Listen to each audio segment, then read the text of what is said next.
కాళేశ్వరంపై high court తీర్పును పట్టించుకోవాల్సిన అవసరం లేదన్నారు తెలంగాణ జనసమితి అధ్యక్షుడు ప్రొఫెసర్ కోదండరాం. బీఆర్ఎస్ నాయకులు ఎందుకు సంబరాలు జరుపుకుంటున్నారో తెలియదన్నారు. పీసీ ఘోష్ కమిషన్ రిపోర్టుతో పాటు కాగ్, ఎన్డీఎస్ఏ, విజిలెన్స్ కమిషన్ కూడా తప్పులు జరిగాయని స్పష్టం చేసిందన్నారు. కాళేశ్వరంలో తప్పు జరిగిందని తెలుస్తున్నప్పుడు చర్యలు ఎందుకు తీసుకోవద్దు అన్నారు Kodandaram.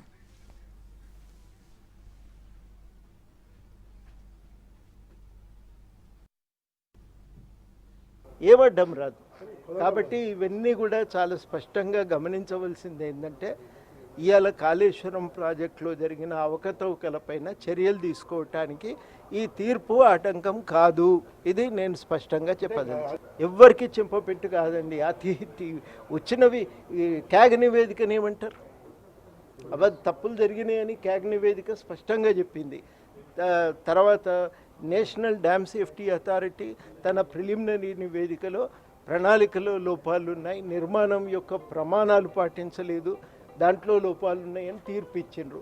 National dam safety authority సూచన మేరకు ప్రభుత్వం వేసిన నిపుణుల కమిటీ కూడా చాలా లోతుగా విశ్లేషణ జరిపి వాళ్ళు కూడా అనేక విషయాలు చెప్పిండ్రు. విజిలెన్స్ కమిటీ కూడా తన నివేదిక ఇచ్చింది. అందులో ఏముందో నాకైతే సంపూర్ణంగా తెలియదు, కానీ విషయాలు రాసే ఉన్నాయి. లేవా? అన్నీ ఉన్నాయి కదా, అన్నీ పక్కన పెట్టండి. కళ్ళ ముందు పిల్లర్ కుంగిందనేది కనబడుతూనే ఉంది.